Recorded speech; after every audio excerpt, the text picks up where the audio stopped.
স্বাগত ডিবিসি সংবাদে। আপনাদের সাথে আছি ইশরাত জাহান।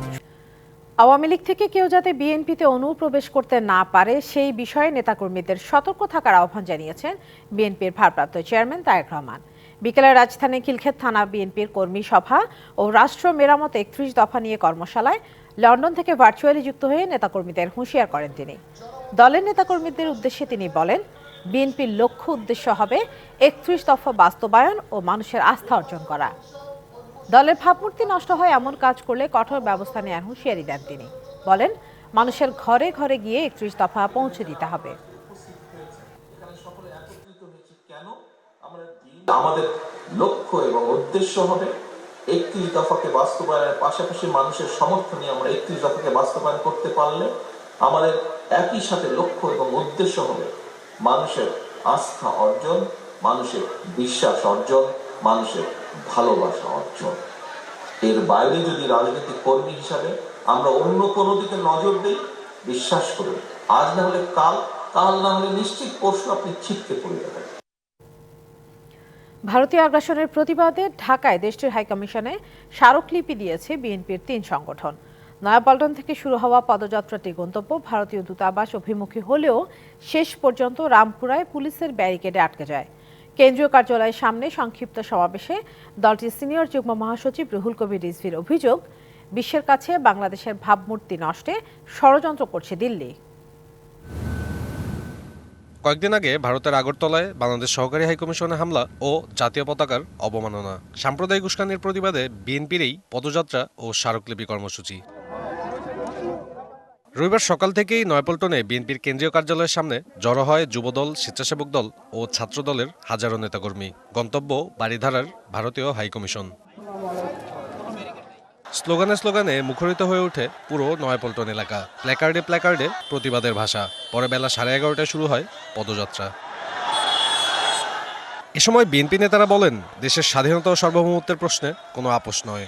যে কোনো ধরনের ষড়যন্ত্রের বিরুদ্ধে যে ধরনের প্রতিক্রিয়া দেখানোর প্রয়োজন, যে ভাষায় কথা বলার প্রয়োজন, আমরা সে ধরনের প্রতিক্রিয়া দেখানোর জন্য সম্পূর্ণরূপে প্রস্তুত রয়েছি। বাংলাদেশে যে পতিত স্বৈরাচার এবং বাংলাদেশে যে দুর্নীতি এবং গণহত্যা চালিয়ে পালিয়ে গিয়েছে, ভারত তাদেরকে আশ্রয় দিয়েছে। আমরা মনে করি এটাও জেনেভা কনভেনশনের লঙ্ঘন। বারবার আমাদের সাথে বৈষম্যমূলক আচরণ করেছে। একটি বড় প্রতিবেশী রাষ্ট্র হিসেবে তাদের কাছ থেকে কখনো আমরা এটা আশা করি নাই।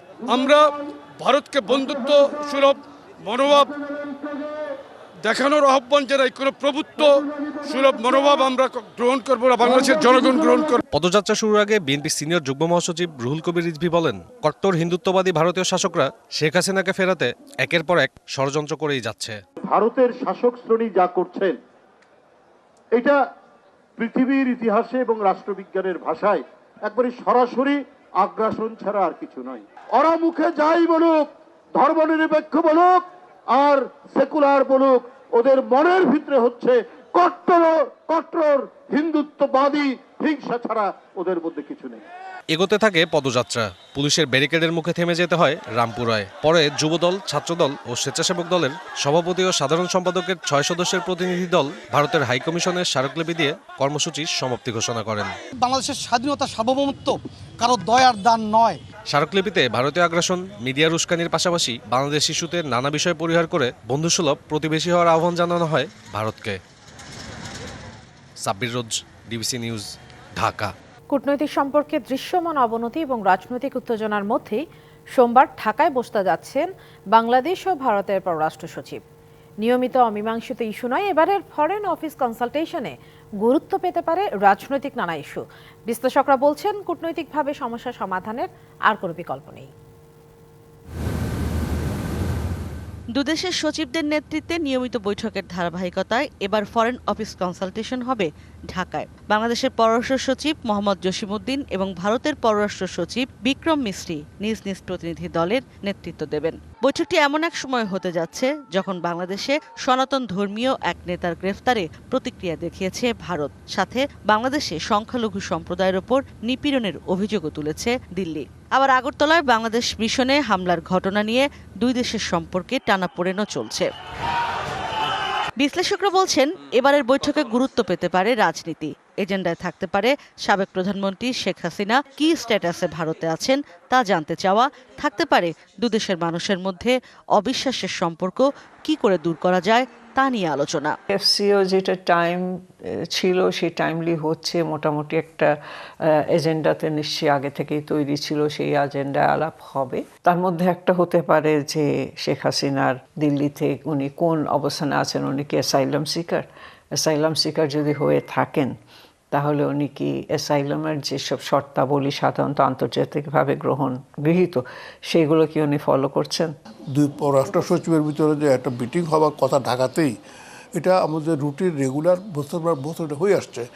আমরা ওটার জন্য তাকিয়ে আছি, যারা ভারত এখানে আসে এসে যেন তাদের কি কনসার্ন আছে সেটা আমাদের জানায়, আমরা আমাদের কনসার্নটা ওদেরকে আমরা জানাবো। এদিকে রবিবার জাতীয় প্রেস ক্লাবে এক অনুষ্ঠানে পররাষ্ট্র উপদেষ্টা বলেছেন, বাংলাদেশ ভারতের মধ্যে সুসম্পর্ক দুই দেশের জন্যই জরুরি। ঠিক আছে, ভারতের অর্থনীতি অনেক বড়, কিন্তু এই যে এখন গত 2-3 মাস যাবত যে ব্যবসায় মন্দা যাচ্ছে দ্বিপাক্ষিক, সেটা কি শুধু বাংলাদেশকে এফেক্ট করছে? শুধু বাংলাদেশকে এফেক্ট করছে না, এত বড় অর্থনীতির দেশ ভারত, তাকেও কিন্তু এফেক্ট করছে। এই অচল অবস্থা আমরা কাটিয়ে উঠতে পারবো। অচল অবস্থা কাটিয়ে ওঠার জন্য সবচেয়ে গুরুত্বপূর্ণ হচ্ছে আপনার পারস্পরিক যে যোগাযোগ স্থাপন। শেখ হাসিনা সরকারের পতনের পর ডক্টর মোহাম্মদ ইউনূসের নেতৃত্বাধীন অন্তর্বর্তী সরকার ক্ষমতায় আসার পর দুদেশের মধ্যে এটি প্রথম উচ্চ পর্যায়ের বৈঠক। ইশরাত জাহান উর্মি, ডিবিসি নিউজ, ঢাকা। এখন থেকে জনগণকেন্দ্রিক বিচার ব্যবস্থা গড়ে তোলার প্রতিশ্রুতি দিয়েছেন প্রধান বিচারপতি সৈয়দ রেফাত আহমেদ। জুলাই বিপ্লবের প্রতি সম্মান জানাতে হলে আগের সময়ের পাচার ও লুটপাট বন্ধ করে সমাজে সুশাসন প্রতিষ্ঠার তাগিদ দিয়েছেন ডক্টর দেবপ্রিয় ভট্টাচার্য। সকালে রাজধানীতে দুদিনব্যাপী সিটিজেন্স কনফারেন্সের উদ্বোধনী অনুষ্ঠানে এসব কথা বলেন তারা।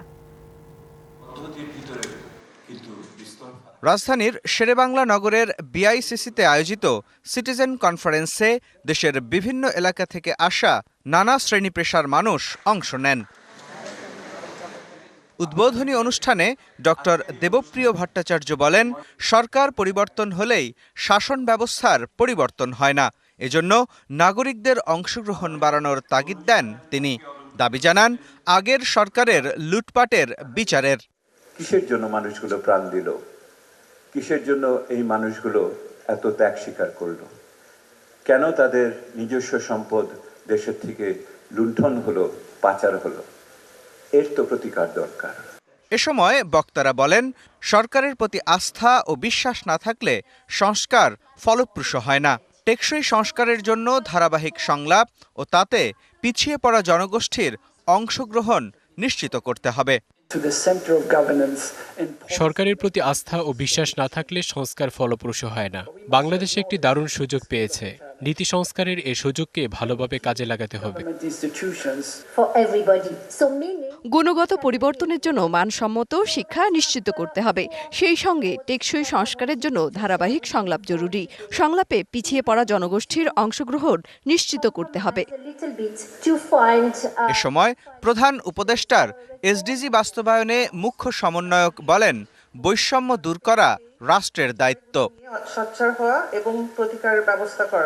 পরে বিচার ব্যবস্থা নিয়ে বিগত সরকারের সমালোচনা করেন প্রধান বিচারপতি। আশ্বাস দেন ন্যায় বিচার প্রতিষ্ঠার। ন্যায় বিচারের মূল্যবোধকে বিনষ্ট ও বিকৃত করা হয়েছে।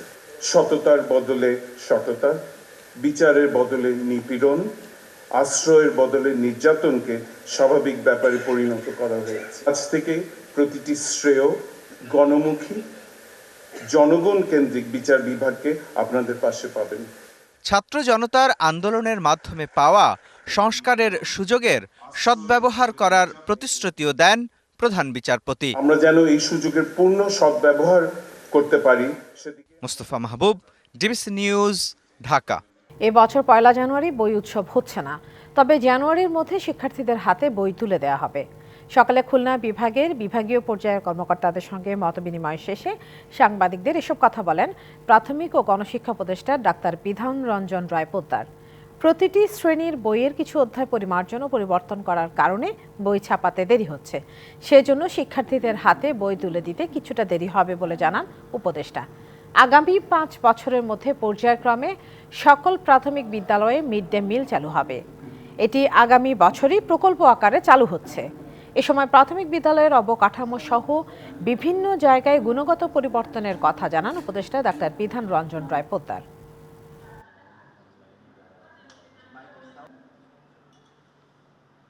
আমাদের বইগুলো কিছুটা পরিমার্জন করতে হয়েছে, সেজন্য আমরা শিডিউল থেকে কিছু পিছিয়েছিলাম। নতুন করে আবার টেন্ডার করতে হয়েছে কিছু বইয়ের জন্য। এবার অন্যান্যবার যেভাবে বই উৎসব 1 জানুয়ারি করা হয়, আমরা ঠিক এই ধরনের উৎসবে যাচ্ছি না, কিন্তু প্রাথমিকের বইগুলো আমরা জানুয়ারির মধ্যে দিয়ে দেব। সাঁড়াশি অভিযানের মাধ্যমে দুদককে দলীয়, রাজনৈতিক ও আমলাতান্ত্রিক প্রভাব মুক্ত করে গড়ে তোলার দাবি জানিয়েছে দুর্নীতি বিরোধী আন্তর্জাতিক সংগঠন ট্রান্সপারেন্সি ইন্টারন্যাশনাল বাংলাদেশ টিআইবি। একই সাথে নতুন কমিশনের নিয়োগ রাজনৈতিক মুক্ত রাখার আহ্বান প্রতিষ্ঠানটির। আন্তর্জাতিক দুর্নীতি বিরোধী দিবস 2024 উপলক্ষে রবিবার সকালে জাতীয় সংসদ ভবনের সামনে টিআইবির আয়োজনে মানববন্ধন। এতে অংশ নিয়ে বিচার বিভাগের নিয়োগ, পদায়ন, বদলি সহ বিচারিক প্রক্রিয়ায় রাজনৈতিক হস্তক্ষেপ বন্ধ এবং অবিলম্বে বিচার বিভাগের জন্য পৃথক সচিবালয় গঠন সহ 14 দাবি তুলে ধরেন সংস্থাটির নির্বাহী পরিচালক। এই সরকারের উদ্যোগে এমন সংস্কার, বিশেষ করে দুর্নীতি মূলক সংস্কারের পাশাপাশি রাষ্ট্র কাঠামোতে অন্যান্য প্রতিষ্ঠানগুলোর এমনভাবে সংস্কার করতে হবে যাতে করে ভবিষ্যতে যারা ক্ষমতায় আসবেন নির্বাচনের মাধ্যমে তাদের জন্য একদিক থেকে অবকাঠামো তৈরি হয় দুর্নীতি বিরোধী অবস্থানকে অব্যাহত রাখার জন্য, অন্যদিক থেকে নিজেরা দুর্নীতি থেকে দূরে থাকবেন এবং জবাবদিহিমূলক একটা শাসন ব্যবস্থা প্রতিষ্ঠিত হবে। দুর্নীতি প্রতিরোধে দুদককে সব ক্ষেত্রে প্রভাবমুক্ত রাখার দাবিও জানায় টিআইবি। যতদিন পর্যন্ত বাংলাদেশে বিশেষ করে রাজনৈতিক সংস্কৃতি ও আমলাতান্ত্রিক সংস্কৃতিতে ইতিবাচক পরিবর্তন না আসবে, দুর্নীতি বিরোধী চেতনা যেটি আমাদের বৈষম্যবিরোধী আন্দোলনের মূল চেতনার অন্তর্ভুক্ত ছিল, তার থেকে মূল শিক্ষা যতদিন পর্যন্ত আমাদের রাজনৈতিক নেতৃবৃন্দ বা আমলাতন্ত্র ধারণ করতে না পারবে, চর্চা করতে না পারবে, ততদিন পর্যন্ত কিন্তু বাস্তবে দুর্নীতি গবেষণা কোনো দুর্নীতি বিরোধী উদ্যোগে কার্যকর হবে না। নতুন বাংলাদেশ বিনির্মাণে ভোটাধিকার, ন্যায় বিচার, মত প্রকাশ ও গণমাধ্যমের স্বাধীনতার পাশাপাশি জবাবদিহি নিশ্চিতের উপর গুরুত্ব দেন বক্তারা। মেহের মনি, ডিবিসি নিউজ, ঢাকা। স্থানীয় সরকার প্রতিষ্ঠানগুলোর নির্বাচন নির্দলীয় করা এবং সংসদ নির্বাচনের পাশাপাশি স্থানীয় সরকার নির্বাচনও তত্ত্বাবধায়ক সরকারের অধীনে করার প্রস্তাব দিয়েছেন বিভিন্ন স্থানীয় সরকার প্রতিষ্ঠানের সাবেক ও বর্তমান জনপ্রতিনিধিরা। দুপুরে নির্বাচন ব্যবস্থা সংস্কার কমিশনের সঙ্গে মতবিনিময়ে তারা এই প্রস্তাব দেন। বৈঠক শেষে কমিশনের প্রধান বদিউল আলম মজুমদার বলেন, স্থানীয় সরকার নির্বাচন নির্দলীয় হওয়া উচিত। আমাদের সব নির্বাচন যেন তত্ত্বাবধায়ক সরকারের অধীনে হয়, যাতে সত্যিকারের সুষ্ঠু নিরপেক্ষ নির্বাচন হয়। তত্ত্বাবধায়ক সরকারের মেয়াদ হয়তো কিছুটা বাড়াইতে হবে। স্থানীয় সরকারকে শক্তিশালী করার তারা জোর দাবি জানিয়েছেন এবং একই সাথে স্থানীয় সরকারকে নিয়ন্ত্রণ মুক্ত, সংসদ সদস্যদের এবং বিশেষত কর্মকর্তাদের নিয়ন্ত্রণ মুক্ত করার কথা বলেছেন। ডিবিসি সংবাদে নিচ্ছে একটা বিরতি, সঙ্গেই থাকুন। স্বাগত আরেকবার ডিবিসি সংবাদে। ভোজ্য তেলের বাজারে আমদানিকারকদের পাশাপাশি ক্ষুদ্র ব্যবসায়ীরাও কারসাজিতে জড়িত বলে জানিয়েছেন ভোক্তা অধিকার সংরক্ষণ অধিদপ্তরের মহাপরিচালক মোহাম্মদ আলিম আক্তার খান। চট্টগ্রামে পাহাড়তলী বাজারে ভোজ্য তেলের ও চিনির সহ নিত্যপণ্যের বাজার তদারকির সময় তিনি আরও বলেন, রমজানকে ঘিরে বাজার মনিটরিং করা হচ্ছে। বাজার স্থিতিশীল রাখতে শুল্ক ছাড় দিয়েছে সরকার, কিন্তু দেখা যাচ্ছে বড় আমদানিকারকদের পাশাপাশি বাজার কারসাজিতে ছোট ও মাঝারি বিক্রেতারাও দায়ী। সব জায়গায় দুর্নীতি থাবা পড়েছে উল্লেখ করে তিনি আরও বলেন, সরকারের পক্ষ থেকে বাজার স্থিতিশীল করতে চেষ্টা করা হচ্ছে। অভিযানে কয়েকটি প্রতিষ্ঠানকে নানা অনিয়মের অভিযোগে জরিমানা করা হয়। চট্টগ্রামে সনাতনী জাগরণ মঞ্চের মুখপাত্র চিন্ময় কৃষ্ণ দাস সহ 164 জনের নাম উল্লেখ করে ও অজ্ঞাত আরও 5 থেকে 600 জনকে আসামি করে মামলার আবেদন করেছেন হেফাজতে ইসলামের এক কর্মী। মেট্রোপলিটন ম্যাজিস্ট্রেট 1-এর বিচারক আবু বকর সিদ্দিকের আদালতে হত্যা চেষ্টা মামলা দায়ের করেন এনামুল হক নামের ওই হেফাজত কর্মী। আদালত মামলা আমলে নিয়ে পুলিশকে তদন্তের নির্দেশ দিয়েছে। মামলার বিবৃতি অনুযায়ী গত 26শে নভেম্বর ব্যক্তিগত কাজে আদালতে আসেন তিনি। সেখানে সংঘর্ষ শুরু হলে ইসকন সমর্থকরা তাকে কোনো কারণ ছাড়াই কুপিয়ে ও পিটিয়ে আহত করেন। মামলা আমলে নিয়ে পরে আদেশ দেবে বলে জানিয়েছে আদালত। ডিবিসি সংবাদে নিচ্ছে আরেকটি বিরতি, সঙ্গেই থাকুন। স্বাগত আরও একবার ডিবিসি সংবাদে। গণ অভ্যুত্থানে আহতদের চিকিৎসা হবে সরকারি কোষাগারের টাকায়, জানালেন স্বরাষ্ট্র উপদেষ্টা। তিনি বলেন, এজন্য যত টাকা লাগে খরচ করা হবে। রাজধানী সীমান্ত সম্মেলন কেন্দ্রে জুলাই আগস্ট গণ অভ্যুত্থানে আহতদের স্বাবলম্বী করতে বিজেপির সহায়তা অনুষ্ঠানে তিনি এই কথা বলেন। শেখ হাসিনা দেশে আসলে আদালতের কাঠগড়া ছাড়া তার কোনো জায়গা হবে না বলেও জানান তিনি। আমাদের আহত ভাইদের পিছনে আমাদের যত টাকা ব্যয় করতে হয় সরকারের কোষাগার থেকে ওই পরিমাণ টাকাই ব্যয় করা হবে। তাদের চিকিৎসার কোনো ধরনের কুশল করা হবে না। ডিবিসি সংবাদে নিচ্ছে আরও একটি বিরতি, সঙ্গেই থাকুন। স্বাগত আরও একবার ডিবিসি সংবাদে। এবার আরও কিছু সংবাদ এক নজরে। লোহার তৈরি পুরনো বেইলি ব্রিজ ভেঙে পড়ায় বান্দরবান জেলা সদরের সঙ্গে রুমা উপজেলার মধ্যে যান চলাচল বন্ধ হয়ে গেছে। সকালে রুমা উপজেলায় রুমা বান্দরবান সড়কের কংখংঝিরি এলাকায় এই ঘটনা ঘটে। দ্রুত সেতু মেরামতের ব্যবস্থা নেওয়ার আশ্বাস দিয়েছে সড়ক ও জনপথ বিভাগ।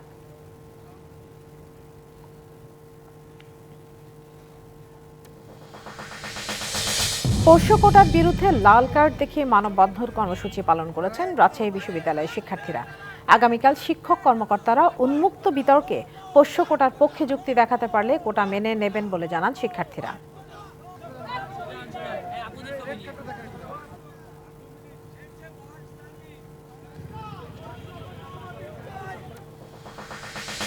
ঝালকাঠিতে বৈষম্য বিরোধী ছাত্র জনতার আন্দোলনে শহীদদের স্মরণে আলোচনা সভা ও দোয়া অনুষ্ঠিত হয়েছে। কাঠালিয়া প্রেস ক্লাবের উদ্যোগে অফিসার্স ক্লাবে এই সভা হয়। এতে শহীদ পরিবারের সদস্য, সাংবাদিক, সরকারি কর্মকর্তা সহ বিভিন্ন শ্রেণী পেশার মানুষ অংশ নিয়েছেন। সংবাদে এই ছিল এখনকার মতো। ডিবিসি নিউজের সংবাদগুলো পড়তে ভিজিট করুন dbcnews.tv আর ভিজিট করুন ডিবিসি নিউজের ফেসবুক পেজ এবং ইউটিউব চ্যানেল। সঙ্গেই থাকুন।